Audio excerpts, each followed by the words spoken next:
우리 지난주 말씀은 값진 은혜를 받은 만큼이라는 말씀이었습니다. 지난주 말씀을 통해 우리는 예수님께 맹인 바디메오처럼 세리 사케오처럼 나의 모든 삶을 드리고 변화시켜도 하나도 아깝지 않을 값진 은혜를 받았다고 했습니다. 예수님께서 우리에게 주신 구원의 은혜는 결코 값싼 은혜가 아니라 오직 값진 은혜라고 했습니다. 때문에 우리도 예수님께서 우리에게 주신 값진 은혜를 값싼 은혜로 바꾸어 살아가는 자 되지 말고 값진 은혜를 받은 만큼 꼭 그렇게 살아가자고 했습니다. 누가복음 19장 5절 함께 암송하시겠습니다. 시작. 살아계신 하나님의 말씀. 예수께서 그곳에 이르사 쳐다보시고 이르시되 사케오야 속히 내려오라. 내가 오늘 내 집에 가야겠다 하시니 누가복음 19장 5절 말씀. 아멘. 아멘. 창조 때의 인간의 이 원형은 남녀가 아주 평등했습니다. 그러나 죄가 인간의 생명으로 들어온 다음부터는 여자가 남자보다 분명히 아래가 되었습니다. 이유를 생각해 봤어요. 왜 그렇게 됐을까? 왜 죄가 들어왔는데 여자가 밑으로 내려갔을까? 선악을 알게 하는 나무의 열매를 먼저 따먹어야 했을까? 이런 생각을 해보았는데 전혀 근거가 없죠. 아무튼 예수님 시대에도 여자가 분명히 남자보다 아래였습니다. 그런데 예수님은 공생의 사역을 시작하시면서 특히 믿음의 공동체 안에서 여자를 남자와 동등한 위치까지 끌어올리셨습니다. 예수님의 제자 무리에는 여자들도 있었어요. 이 여자 제자들은 예수님과 함께 다녔으며 남자들과 동등한 위치에서 하나님 나라를 누렸던 것입니다. 그러고 보니까 오늘부터 제가 몇 주 동안 성경에 나오는 여인들의 이야기를 하려고 했는데 그러고 보니까 우리 교회 남자분들이 다 어떻게 하시고 다 빠져요. 남자분들이 싹 빠졌어요. 그들을 축복합니다. 그중 첫 번째 이방 여인 수로보닉의 여자입니다. 오늘 본문 그의 여자죠. 이야기는 종종 골칫거리 취급을 받습니다. 마음이 아주 간절한 애국 여자가 예수님께 도움을 구합니다. 처음에 예수님은 이 여자를 무시합니다. 이에 예수님은 사람들 앞에서 이 여자를 모욕하시며 민족 차별주의와 여자의 고통에 아주 냉담한 마음을 드러내 보이십니다. 결국 예수님은 이 여자의 딸을 고쳐주시지만 그것도 여자가 공개적인 모욕조차 기꺼이 감내하겠다는 마음을 드러내 보인 뒤에야 그리 하셨습니다. 우리는 이런 질문을 할 수밖에 없습니다. 왜 이 불쌍한 여자는 예수님이 그의 청을 받아들여 딸로부터 귀신을 몰아내기 전에 이런 고초를 겪어야 했을까? 이런 수모를 당해야 했을까? 그러나 이러한 질문은 우리가 살펴보겠지만 이 이야기에 아주 진실성을 더해주는 것 같습니다. 그렇다면 우리는 이 시간 이 이야기를 어떻게 이해하는 것이 가장 좋을까요? 이 이야기는 이렇게 시작됩니다. 또 예수가 거기서 나가셔서 두로와 시돈 지방으로 가셨다. 한 가나안 여자가 그 지역에서 나와서 소리질러 이르되 오 주 다윗의 자손이여 내게 자비를 베푸소서 제 딸이 귀신에게 지독히 사로잡혔습니다. 그러나 예수는 여자에게 한 말씀도 대답하시지 않았다. 이 장면은 이방인들이 살던 지역에서 일어났습니다. 애국이에요, 애국. 그러니까 이스라엘 외 지역이 있는 거죠. 여자는 두 가지 장벽을 넘어 예수님께 이르렀어요. 그는 여자이고 그리고 예수님은 남자인 거.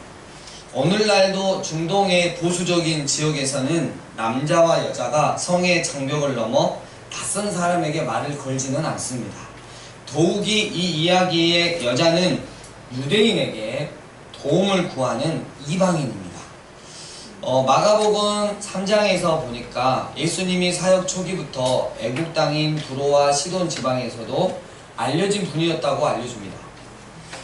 분명 이 여자는 예수님이 누구이며 그가 유대인과 이방인, 남자와 여자를 불문하고 모든 일을 긍휼히 여기신다는 것을 이미 어느 정도 알고 있었던 것 같습니다. 그런데 예수님은 이 여자의 요청에 침묵으로 반응하십니다. 이 침묵은 무관심이고 또 거부일까요? 어느 쪽으로 결론을 끌어내기 전에 예수님이 여자를 대하시는 동시에 우리가 또 하나 말씀을 보면서 살펴봐야 되는 게 예수님의 함께하고 있던 제자들을 가르치고 계심을 알아차리는 것이 중요합니다. 예수님은 여자에게 중요한 시험 문제를 내시는 쪽을 택하셨습니다. 까다로운 시험이 사람의 길을 꺾어버리기만 하는 것은 아닙니다. 이런 시련을 맞서 싸우며 통과하는 학생은 힘든 시험을 합격한 자에게 주어지는 영예를 얻습니다. 앞서 말했듯이 자부심이 센 랍비는 결코 여자에게 말을 걸지 않았습니다. 그 당시에 여자를 보는 관점이 기록된 책에서는 다음과 같이 말하고 있어요. 남자의 심술이 여자의 친절보다 나으니 여자들은 수치와 비난을 만들어낼 뿐이다. 그 당시에 여자들을 어떻게 대했는지 아시겠죠? 제가 그랬다는 게 아니고 예수님 당시에 중동에 있는 남자들이 그랬다는 거예요. 따라서 예수님이 여자의 간청에 아무 반응을 보이시지 않았을 때 예수님의 제자들은 예수님이 아주 적절한 행동을 하신다고 보았을 것이 틀림없었습니다. 즉 예수님은 여자의 절박한 외침을 무시함으로써 제자들이 편안히 여기던 그 여성관을 인정하신 것처럼 보였습니다. 이제 제자들의 반응에서 분명히 드러납니다. 그의 제자들이 와서 그에게 청하여 말하되 여자를 보내소서. 여자가 우리 뒤에서 소리칩니다. 너무 시끄럽습니다. 그가 대답하시되 나는 오로지 이스라엘 집에 잃어버린 양에게만 보내심을 받았다. 제자들은 예수님이 처음에는 이 이방인 여자와 이야기하길 거부하신 점에 주목합니다. 제자들은 예수님의 침묵에서 실마리를 얻어 예수님께 여자를 보내소서라고 간청합니다. 지난주 말씀 누가복음 18장 39절을 생각해보면 군중이 맹인 바디메오를 꾸짖으며 조용히 하라고 말했습니다. 마찬가지 여기서도 군중들은 예수님은 소리치는 여인을 상대할 시간이 없으시다고 짐작했습니다. 그들은 정말 예수님에 대해서 잘못 생각했습니다. 예수님이 제자들을 가르치시는 이 방법은 참 보면 교묘하고 힘이 있으신 것 같아요. 예수님은 제자들이 나쁜 고정관념을 가졌다고 야, 너 왜 여자에 대해서 왜 이방인에 대해서 네가 그런 관념을 갖는 거야? 하고 바로 직선타로 날리시지 않고 오히려 예수님이 일단 그들의 생각과 같으신 것처럼 시작합니다. 그가 하시는 말씀이 이렇게 들리기 때문입니다. 나도 일단 이 여자를 쫓아내겠지만 여자가 스스로 떠나 주었으면 좋겠다. 나도 명색이 랍비이니 여자에게 그것도 이방인 여자에게 말을 걸지는 않는다. 내가 여자에게 말을 건다면 성난 무리가 우리를 모조리 이 지역에서 쫓아낼지도 모른다. 그래도 여자가 끈덕지게 불러붙으면 그때는 내가 오직 이스라엘인에게만 치유 사역을 행한다는 것을 분명히 밝히도록 하겠다. 그러면 이 여자도 별 수 없이 떠나겠지. 갈릴리에서는 예수님을 이스라엘 집의 아주 독점 소유라고 생각하기가 쉬웠습니다. 그러나 이렇게 처지가 절박한 과부를 만난 두로와 이 시돈 지방에서는 그렇게 자기 민족만 생각하는 견해가 불편했을 것이 틀림없습니다. 예수님은 제자들 생각 속에 깊이 박힌 편견을 말씀하심으로써 이를 폭로하셨던 것입니다. 예수님은 그 과정에서 두 청중에게 말씀하셨습니다. 체리나 여기 보고 잘생긴 목사님을 봐야지 너도 얼굴이 예뻐져. 알았지? 체리나 제자들에게는 물론 나도 이 여자를 쫓아버리고 싶다. 우리에겐 이런 쓰레기 같은 이방인 여자까지 챙길 시간이 없잖아 라고 말씀하셨습니다. 그러나 여자에게는 먼저 이렇게 말씀하셨습니다. 너는 가난한 사람이고 여자다. 나는 다윗의 자손이고 너는 하나님이 내게 맡기신 사람이 아니야. 그런데 왜 내가 너 같은 이방인을 섬겨야 하니? 이런 대화 뒤에는 정말 분명 팽팽한 긴장감이 감도는 정적이 이어졌을 것입니다. 예수님의 입에서 그런 거친 말이 나오다니. 여러분 이때 이 수로보니게 여자가 예수님이 하시는 말씀이 무슨 말씀인지 알아듣고 그 자리를 떠났을까요? 근데 그 여자는 그 자리를 떠나지 않았어요. 그 이유는 예수님이 말씀하시는 속뜻은 그게 아니라고 믿었기 때문이죠. 여자는 은연중에 예수님께 인정을 받고 이 시험의 첫 관문을 통과했습니다. 여자가 치른 시험의 두 번째 단계는 금세 이어졌습니다. 딸을 걱정하는 여자의 마음은 애절하고 예수님이 민족을 차별함 없이 만일에게 모든 사람에게 긍휼을 베풀고 치료하는 능력을 행하시리라고 믿는 여자의 확신은 아주 깊습니다. 그렇다면 여자는 이렇게 문전박대를 당하는데도 계속 예수님께 간청할까요? 여러분 같으면 어떠시겠습니까? 기분 나빠서 예수님 내가 진짜 안 믿으란다 하고 뒤돌아 섰겠죠. 예수만 있는지 알아? 여자는 분명히 거부를 당했는데도 이런 반응을 보였습니다. 그러나 여자가 와서 그 앞에 무릎 꿇고 말하되 주여 저를 도와주세요. 그러자 그가 대답하시되 자녀의 빵을 취하여 작은 개들에게 던짐이 옳지 않다. 여자의 반응은 감동적이고 훌륭했습니다. 여자는 메시아 칭호를 빼지도 않았고 거지가 의뢰 청하는 간청도 하지 않았습니다. 여자는 딸의 흐느끼는 절규가 그 귀를 울리자 이것저것 따지지 않고 예수님 앞에 무릎을 꿇었던 것입니다. 그러면서 자신의 요청을 고통에 빠진 인간 영혼이 가장 먼저 내뱉을 수 있는 말로 압축하여 토해냅니다. 주여 저를 도와주세요. 여자는 이 엘리야와 그 애국인 여자 사르밧 여자 이야기를 몰랐을 수도 있지만 거기와 함께 있었던 제자들은 너무나도 잘 알고 있었습니다. 제자들은 예로부터 예언자들이 과부와 고아에게 관심을 보인 것도 잘 알았습니다. 예수님은 그때까지 사역을 펼치시는 동안 늘 모든 사람들에게 긍휼을 베푸셨기에 제자들도 그 사실을 몰랐을 리가 없습니다. 마음이 돌처럼 굳어버린 사람이나 여자의 이런 절박한 행동과 심정을 그대로 담아낸 처절한 말에도 눈썹 하나 까딱하지 않을 것입니다.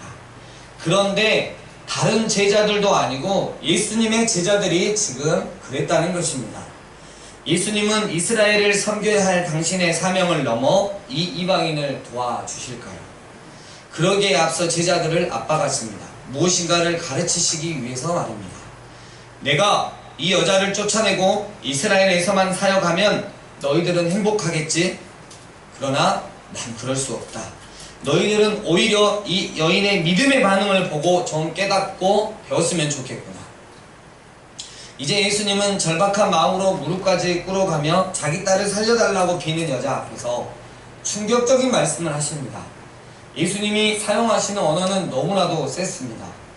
중동 전통 문화에서는 유대인과 비유대인을 불문하고 개를 돼지와 같이 여기며 멸시합니다. 돼지를 좀 더 낮게 여기지만 개나 돼지나 50보 100보입니다. 개는 우리가 생각하듯이 결코 한방과 양방을 치료받을 수 있는 애완동물이 아니에요. 이 당신은. 그러나 여기서 예수님의 이 거친 말씀 안에서 저는 또 깜짝 놀란 게 있었어요. 아주 부드럽게 만져주는 예수님의 손길이 숨어 있음을 발견했습니다.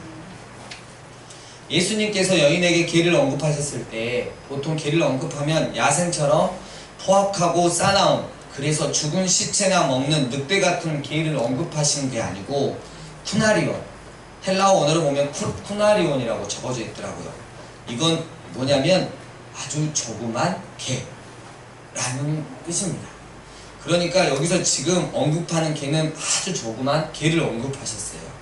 그러니까 예수님이 개를 언급하시면 무엇보다 제자들을 가르치시려는 목적 때문이었지 그녀를 개처럼 막 취급하신다는 것은 아니었다는 거예요.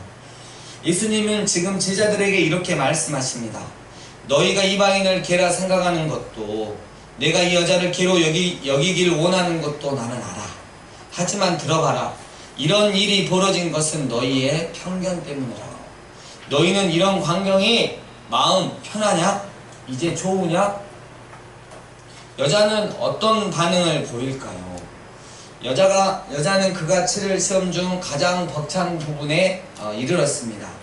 여자는 심지어 고통 가운데 있는 이방인조차도 멸시하며 말로 공격하는 오만한 유대인들에게 똑같이 모욕하는 반응을 보일까요? 아니면 딸을 향한 여자의 사랑이 예수님이 병을 고치시는 하나님의 능력을 가지셨다고 믿는 여자의 믿음이 예수가 이방인에게도 긍휼을 베푸신다고 믿는 여자의 확신이 예수님을 주인이며 주님으로 섬기고 헌신하는 여자가 마음이 아주 강하여 이런 유대인들의 모욕까지 기꺼이 감내하고 다시 그녀의 요청을 절박하게 호소할 것인가? 여자가 말했습니다. 네 주님, 그러나 그 작은 개들도요 주인들의 식탁에서 떨어지는 부스러기를 먹는답니다. 그러자 예수가 여자에게 대답하시되 오 여자여, 네 믿음이 크도다. 여러분 훌륭합니다. 이 여자는 모든 시험을 당당히 통과했습니다. 그녀는 모욕을 감내하는 차원에서 더 나아가 정말 오히려 가벼운 유머를 써서 모욕을 새로운 요청으로 아주 능숙하게 바꿔버렸습니다. 여자는 이렇게 말했습니다. 네, 저도 우리가 당신들 눈에는 조그만한 개처럼 보이고 그만큼이나 하찮아라는 것을 압니다. 그러나 그런 작은 개들도 식사가 끝날 무렵에 사람들이 던져주는 조그만 빵 부스러기를 얻어먹지요. 당신은 변함없이 제 주님이시고 제 주인이십니다. 당신이 병을 고칠 수 있음도 저는 너무나 잘 알고 있어요. 당신이 모든 이에게 긍휼을 베풀어 주심도 압니다. 그러니 제 딸에게 빵 부스러기를 주실 수 있지 않나요? 제자들은 이 장면을 지켜보고 듣습니다. 실제로 그들은 온 이스라엘을 다녀봤지만 예수님께 이처럼 험한 말을 듣고도 그분을 온전히 신뢰하면서 아픈 딸에게 이토록 애절한 사랑을 쏟는 경우를 본 적이 없었습니다. 여자의 반응은 그들이 여자와 이방인을 보며 키워온 편견의 치명타를 날렸습니다. 이러한 극적인 장면 때문에 제자들은 하나님은 누구시며 하나님 당신의 사랑을 예수님을 통해 베푸시는 대상을 새롭게 보여주는 새 패러다임을 붙들고 씨름할 수밖에 없었던 것입니다. 이 가정에서 여자의 믿음은 결코 잊을 수 없는 것이 되었고 나병 환자 시몬의 집에서 예수님께 기름을 부은 여인처럼 그 여자처럼 복음이 설교되는 곳이면 어디서나 선포되는 믿음의 소유자가 되었던 것입니다. 오고 오는 모든 세대, 심지어 이 강주 삶의 예배인 교회에서도 그 여자, 복음이 설교되어진 그 곳에 예수님이 나타나신 곳에 동일하게 선포되어지는 믿음의 소유자로 우리는 그녀를 기억하고 있는 것입니다. 예수님은 여자의 믿음이 크다고 선언하셨습니다. 그렇다면 이 문맥에서 믿음은 무슨 뜻일까요? 여자의 믿음은 유대인과 이방인을 가리지 않고 모든 이에게 하나님의 구원을 전하시는 예수님을 굳건히 신뢰함으로 나타났습니다. 여자는 예수님을 주님이요 주인으로 고백했습니다. 이 믿음에 들어있는 최종 요소이자 제가 봤을 때 정의하기가 거의 불가능한 것이 바로 예수님의 은혜를 받을 수만 있다면 공개적으로 수치를 당하는 한이 있어도 어떤 대가를 치르겠다는 여자의 의지였습니다. 예수님은 이를 보시며 이런 말씀으로 마무리하십니다. 네가 원하는 대로 내게 이루어지리라. 그러자 여자의 딸이 즉시 나았다. 처음에 예수님은 침묵하셨으나 이 침묵은 치유의 능력의 말씀으로 깨졌습니다. 하나님은 예수님을 통해 그 딸을 회복시키셨습니다. 예수님의 능력의 말씀은 하나님의 행위였습니다. 여자는 엄청난 시험을 거쳐 믿음을 인정받고 올림픽 금메달리스트처럼 높임을 받았습니다. 어떤 신학자는 이 여자의 세 가지 미덕을 언급하면서 그녀의 훌륭한 자질을 이렇게 요약합니다. 첫째는 여자가 자신을 기와 같은 자리까지 낮춘 겸손이다. 둘째로 자신에게는 식탁에서 떨어지는 빵 부스러기처럼 조그만 양의 양식도 족하다고 믿는 깊은 믿음이다. 예수님은 이런 믿음을 칭송하신다. 이 믿음이 으뜸가는 미덕이요 다른 모든 미덕의 근간이기 때문이다. 셋째는 자신의 목표를 이루기까지 개 역할을 하는 것도 마다하지 않는 여자의 지혜이다. 겸손과 믿음과 지혜. 여자는 어머니의 사랑을 가장 훌륭하게 펼쳐 보이는데 이는 예수님께서 자신의 딸에게 도움을 베푸시길 청했습니다. 여자는 끈덕지게 요청하면서 이런 자세를 끝까지 이어갔습니다. 예수님의 제자들, 이 수로보니게 여인에게 한 수 제대로 배웠겠죠. 지금 말씀을 듣고 있는 우리도 마찬가지일 것입니다. 말씀을 정리합니다. 무슨 이유였는지는 잘 모르지만 예수님께서는 애국에 있는 지방들로 들어가셨습니다. 그리고 그곳에서 예수님은 아무도 모르게 쉼을 갖길 원했습니다. 하지만 금세 예수님이 그 지방에 오신 게 소문이 났고 그때 더러운 귀신 들린 어린 딸을 둔 한 여자가 예수님의 소문을 듣고 곧 와서 그 발 아래에 엎드렸습니다. 여자는 유대인이 아닌 그리스인이었고 이방의 수로보니게 사람이었습니다. 다윗의 자손 예수님, 제게 자비를 베풀어 주세요. 제 딸이 귀신에게 지독히 사로잡혔고 저도 완전히 지쳐 저 역시 치료가 필요합니다. 그러나 예수님은 그 여자에게 한 말씀도 하지 않으셨습니다. 그 모습을 지켜본 제자들은 예수님의 그러한 반응이 아주 적절하다고 생각했습니다. 이방인에다가 여자이기까지 했으니. 예수님, 그 여자가 계속해서 우리 뒤에서 소리를 질러요. 너무 시끄럽고 짜증이 나요. 그러니 그 여자를 한 방에 집으로 보내주셨으면 좋겠어요. 그러한 제자들의 말에 예수님은 동의하시는 듯 말씀하셨습니다. 나는 오로지 이스라엘 집에 잃어버린 양에게만 보내심을 받았다. 예수님 정말 제자들의 말에 동의하셨을까요? 그 여자는 예수님의 속뜻을 알고 그 자리를 떠나지 않았습니다. 반면에 제자들은 예수님의 속뜻을 전혀 모르고 있었습니다. 그 여자는 더 적극적으로 뭔가를 확신했다는 듯이 예수님 앞으로 나와 무릎을 꿇고 말했습니다. 주님, 저를 도와주세요. 믿음으로 나아간 그 여자는 예수님께 응답을 받는 게 아니라 충격적인 말을 듣습니다. 자녀의 빵을 취하여 작은 개들에게 던지는 것은 옳지 않다. 이것은 당신의 제자들을 향한 아주 쓴 소리였습니다. 이제 됐냐? 이방인들을 개나 돼지처럼 여기고 여자들을 함부로 대하고 없는 것처럼 여기는 너희들, 이제는 속이 시원하겠구나.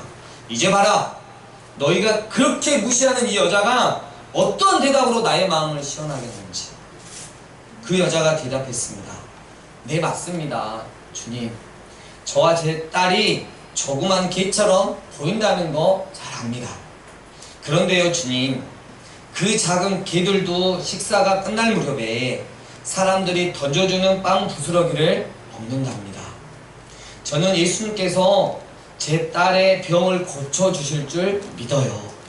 왜냐하면 비록 제가 조그만 개 같을지라도 예수님은 변함없이 저의 주님이시고 제 주인이시기 때문입니다. 예수님 대답하십니다. 네 믿음이 크다 때문에 네 소원대로 되리라. 나의 제자들을 보았느냐? 이 여자의 믿음을. 어째서 이 여자가 너희들보다 내 마음을 더 잘 헤아리고 훨씬 더 큰 믿음을 가지고 있는 거냐? 너희는 하나님의 백성이라고 유대인이라고 하면서 믿음이 저 이방인 여자보다도 더 못하는 이유가 무엇이냐?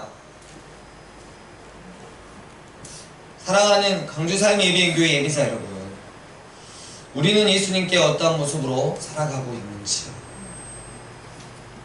예수님의 국률의 마음을 품고 살아가고 있는지. 예수님 왜 한 말씀도 안 하세요? 그 여자, 그 사람 너무 짠하잖아요. 그 누구라도 헐떡거리는 목마름을 가지고 당신 앞에 나오기만 하면 예수님의 사랑을, 예수님의 은혜를, 예수님의 치유의 능력을 입을 수 있다고 하셨잖아요.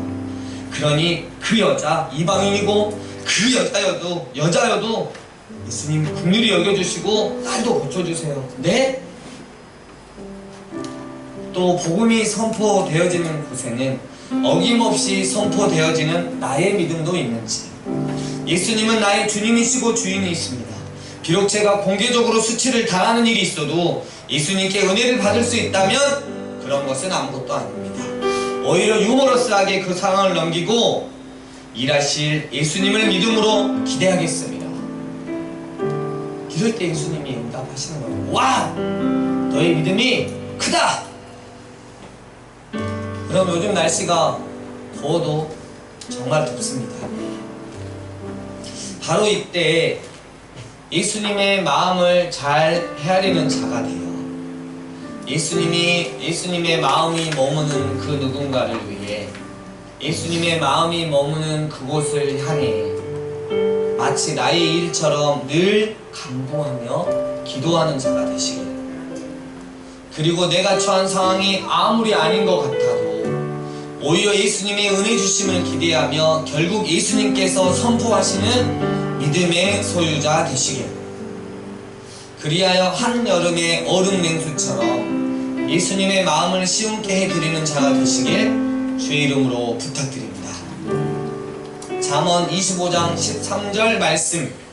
충성된 사자는 그를 보낸 이에게 마치 추수하는 날의 얼음 냉수 같아서 능히 그 주인의 마음을 시원하게 하느니라. 주님께 근심거리로 사시겠습니까? 아니면 주님께 칭찬거리로 사시겠습니까? 이번 한 주 동안 주님의 근심거리가 아닌 주님이 칭찬하시는 칭찬거리가 되시는 여러분 되시길 주의 이름으로 축복합니다. 주신 말씀 가지고 하나님 앞에 기도하며 나아가겠습니다.